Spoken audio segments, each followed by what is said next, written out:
¡Paola! ¡La acaba de... ¿Te sientes bien?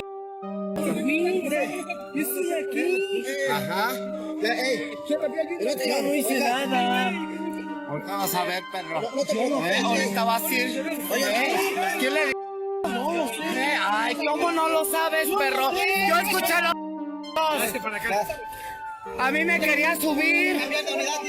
Venías hasta encueradito, ¿no? Yo no fui. Lavada. A ver, dame permiso, hazte para allá. No, yo estoy... yo trabajo en la clínica especializada Condesa. ¡Una ambulancia! En lo que va de este año 2024, se han registrado oficialmente al menos 50 mujeres trans que han sido víctimas de transfeminicidio. Una cifra que aumentó con respecto a años anteriores, aunque cabe destacar que esta cifra no es del todo confiable, ya que muchos casos no son registrados oficialmente, y no se detalla exactamente sobre las incidencias y características de estos transfeminicidios. La organización llamada Transgender Europe señaló que México es el segundo país a nivel mundial donde ocurren más transfeminicidios, 751 de 2008 a 2024, mientras que Brasil ocupa la primera posición con un registro de 1841 asesinatos. Esta violencia en contra de la comunidad trans no se limita a suceder en las calles, pues la violencia también es sistemática y atraviesa todas las capas de la ley y la justicia, perpetuando así la discriminación y la criminalización. Tal es el caso del transfeminicidio de Paola Buenrostro, una mujer trans de 25 años quien, mientras se encontraba laborando como trabajadora sexual un 30 de septiembre de 2016, fue brutalmente asesinada por Arturo Felipe Delgadillo Olvera. Este asesinato detonó que Kenia Cuevas, compañera y amiga de Paola, buscara incesantemente justicia durante años, y aún hoy, a 8 años del crimen, el transfeminicida Arturo Delgadillo sigue sin pisar la cárcel. Todo esto debido a que el Ministerio Público de aquel entonces comenzó a llevar el caso desde la ignorancia, corrupción y negligencia. Adentrándonos un poco más en lo sucedido el día del asesinato de Paola, Kenia nos narra lo siguiente. Esa noche de septiembre, Andrea, Belinda, Kenia y Paola se encontraban sobre la calle Juan Aldama en la colonia Buenavista ofreciendo sus servicios sexuales. Todo transcurría con normalidad hasta que en algún punto de la madrugada se acercó un Nissan March, conducido por un hombre de mediana edad.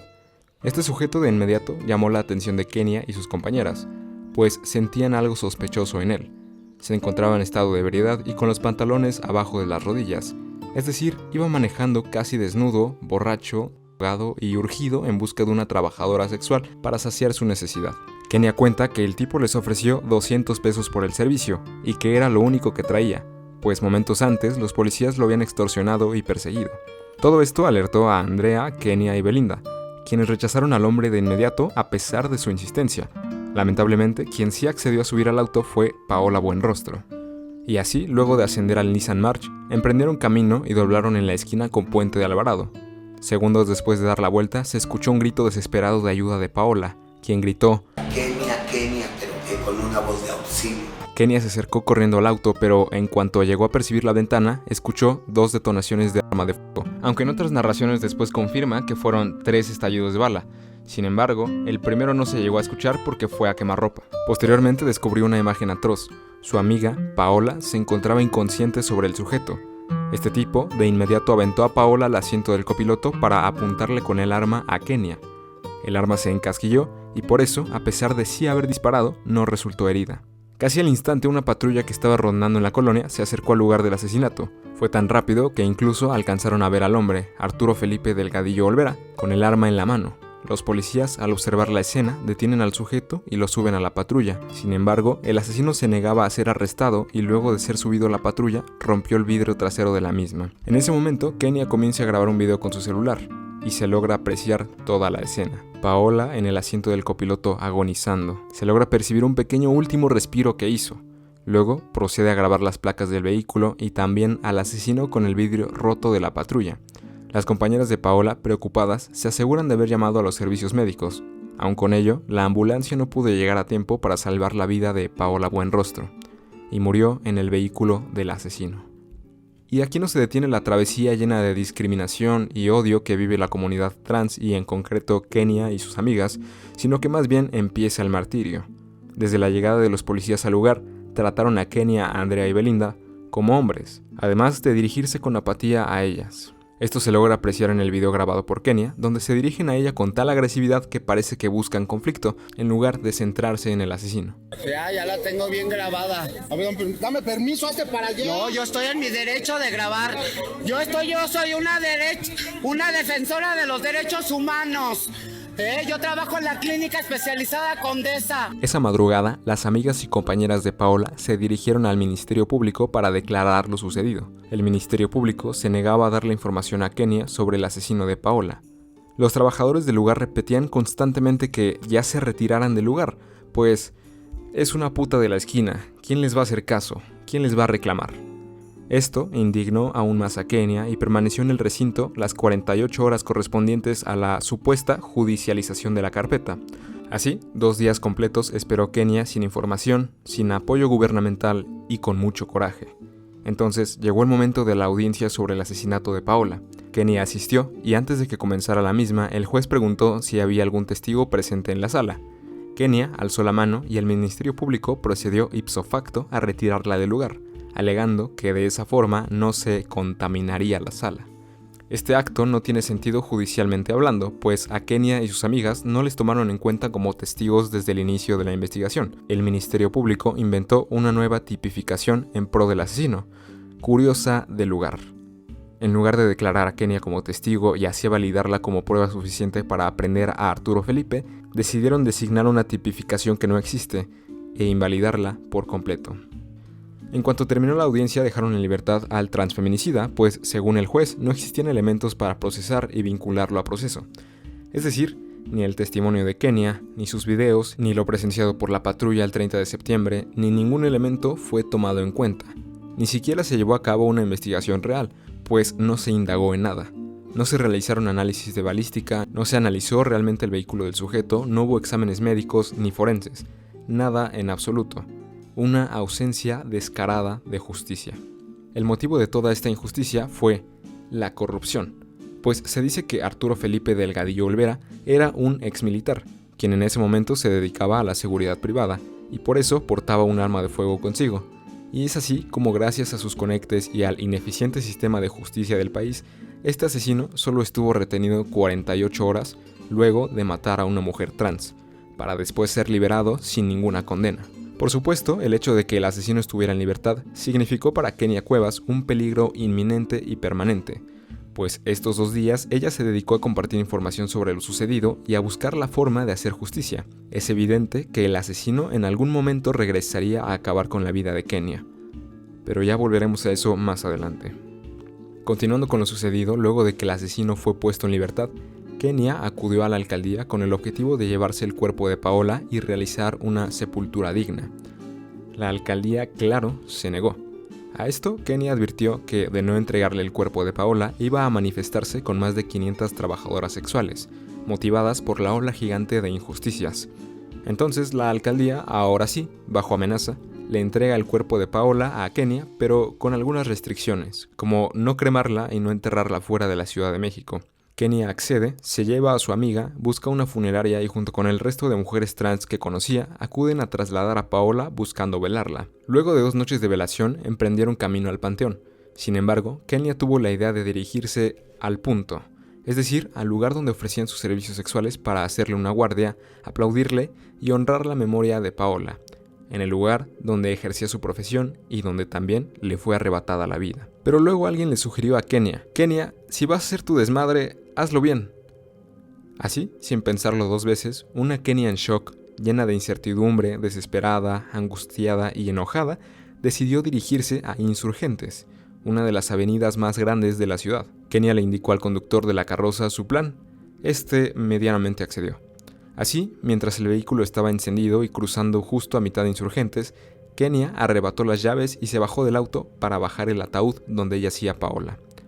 Así, un miércoles de octubre a la 1 de la tarde, Kenia y más mujeres trans se manifestaron en contra de las injusticias sistemáticas que habían vivido no solo por el asesinato de Paola, sino antes, durante y después.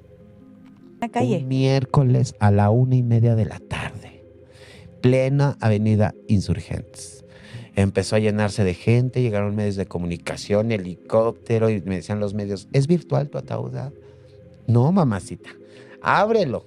En estas condiciones, Paola viene a manifestarse porque todavía ni se enfría y ya su asesino lo dejaron en libertad por la corrupción. Y México nos invisibiliza, todo el tiempo vimos, y fue cuando le grité al mundo y a la sociedad que estaba cansada. Exploté en ese momento. Llegaron los granaderos, nos repliegaron, nos jaloneamos el ataúd, les ganamos. Y nada más íbamos como 12 trabajadoras sexuales. Ni siquiera había la terminología de transfeminicidio. Yo la empecé a hacer ese día. ¿Tú la empezaste a hacer ese día? Sí, yo dije, esto es un transfeminicidio. Wow. No, porque no, o sea, decían, ay, los periódicos pusieron hombre vestido de mujer asesinado, hombre con falda, ¿no? Jotocidio. De hecho, se inició una carpeta en el COPRED hacia medios de comunicación. Ese día, sin duda alguna, marcó un antes y un después para el país, pues el término transfeminicidio no existía en ese momento. Fue Kenia quien comenzó a impulsarlo, y desde entonces no se ha detenido. Y finalmente, tras 8 años de lucha, existe el concepto de transfeminicidio en la ley para condenar a aquellos que asesinan a personas trans en razones de identidad o expresión de género. El 18 de julio del 2024 se incorpora el delito de transfeminicidio en el Código Penal de la Ciudad de México, con penas de 35 a 70 años de prisión. Todo lo que llevó a cabo Kenia comenzaba a dar frutos, y poco a poco emprendía un arduo camino hacia la justicia de este crimen. De la mano de algunas organizaciones como X Justicia para las Mujeres, lograron representación legal y así Kenia obtuvo jurisdicción del caso y es reconocida finalmente como testigo y víctima indirecta. A los 19 días de lo sucedido, las autoridades giran una orden de aprehensión en contra del asesino. Posteriormente, luego de algunas valoraciones de riesgo, como las que comentamos previamente, de que el asesino en libertad potencialmente volvería a hacer daño a Kenia, sumado a nuevas amenazas, el Ministerio Público determina que Kenia necesita una escolta por su seguridad. Sin embargo, la policía ministerial se negó de inmediato a proporcionarle escoltas a Kenia, aun cuando era su obligación. La negativa de la policía se debía a que, ¿qué imagen iban a dar si se dedicaban a cuidar a una trabajadora sexual? A esto, Kenia levanta un amparo, pero durante el proceso entre el año 2016 y 2018, Kenia recibía más y más amenazas de muerte, y tuvo 2 atentados donde su cuerpo recibió varios impactos de bala, en los brazos y en el cráneo. Kenia es tan fuerte que ni eso lo detenía, pero aún así las autoridades seguían sin hacer su trabajo.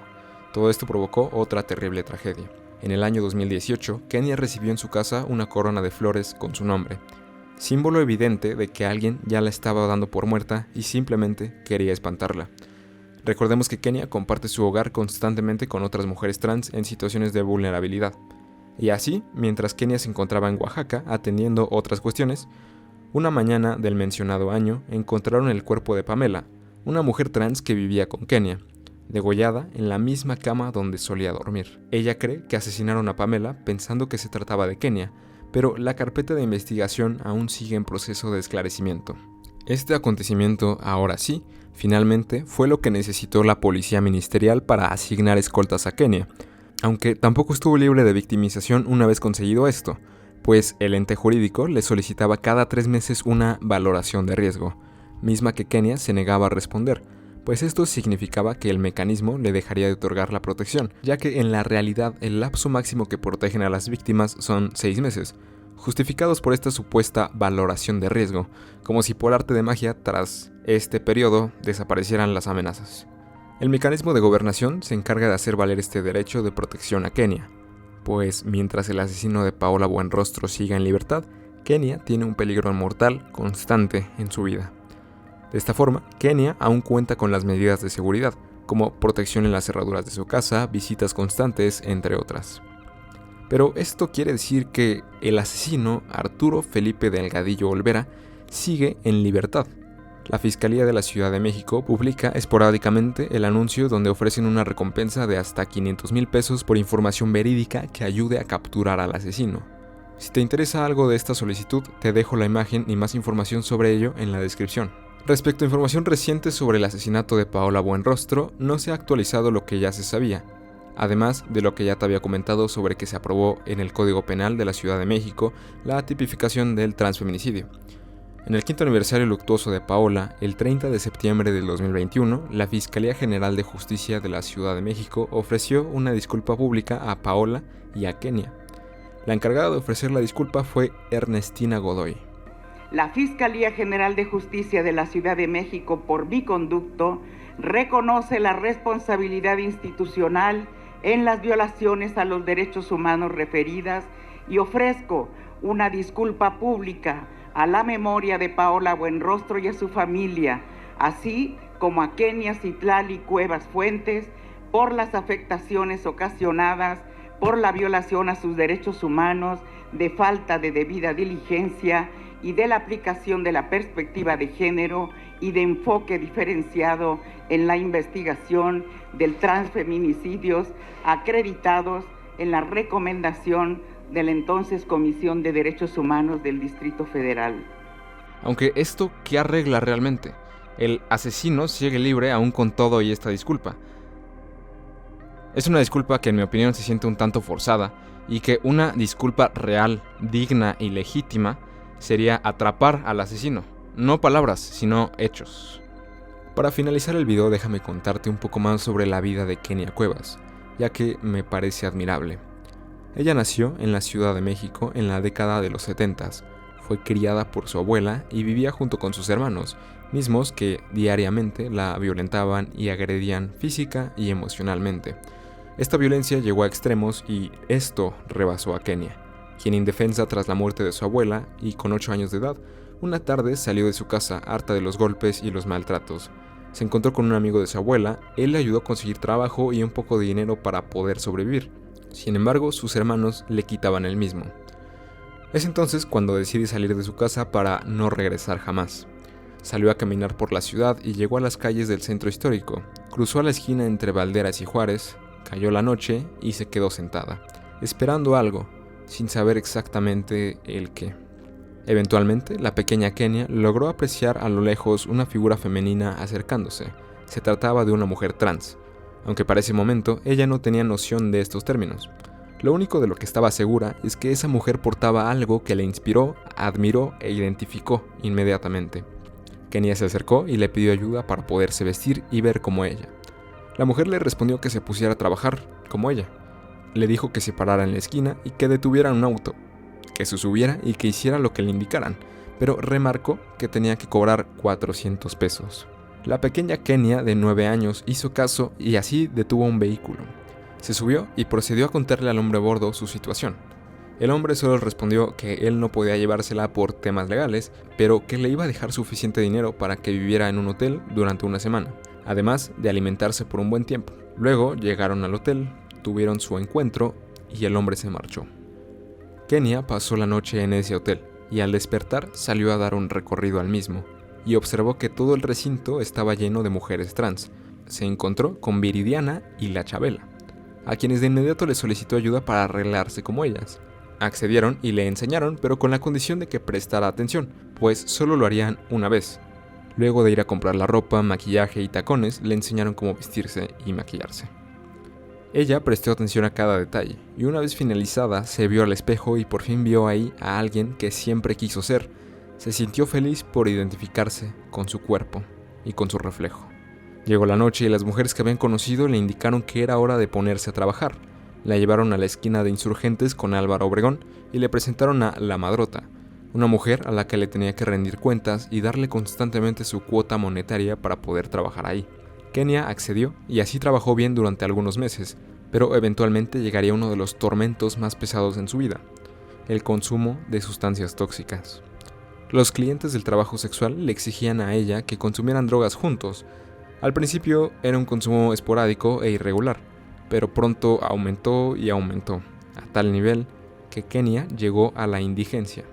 Ya no cuidaba su higiene y limpiaba parabrisas y pedía limosna para tener dinero para seguir consumiendo.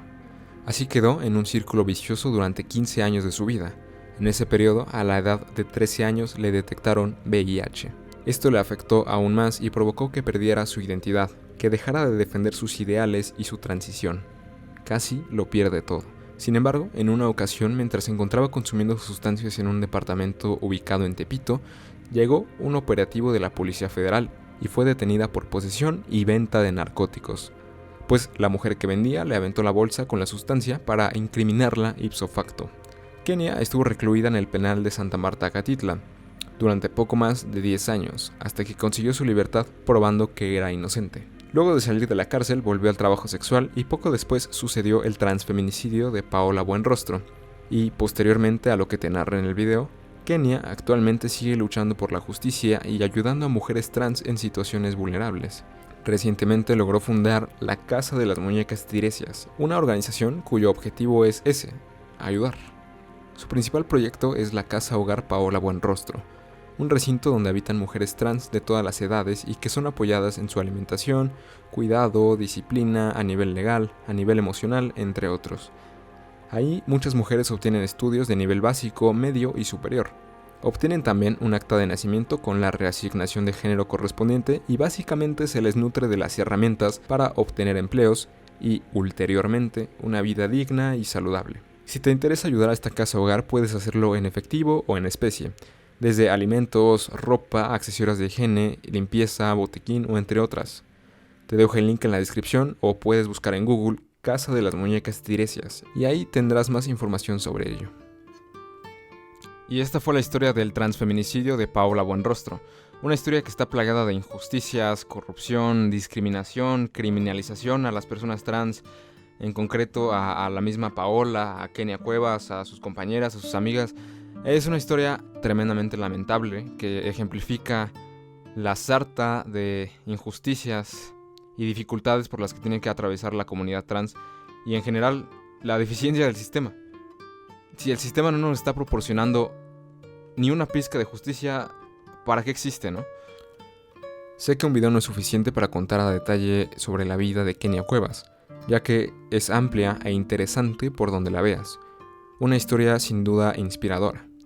Tampoco da el tiempo para narrar sobre otras injusticias y tragedias que han sucedido debido al pésimo sistema en el que vivimos, pero confío en que seguiremos subiendo videos de este estilo al canal. Si el contenido te agradó, no olvides suscribirte y comentarlo. Esto fue el podcast del Iceberg. Desde que mataron a Paola, pues le prometí, ¿no?, que yo no iba a descansar hasta que ninguna otra mujer trans viviera lo que me tocó vivir. ¡Mi mayor venganza será ser felices!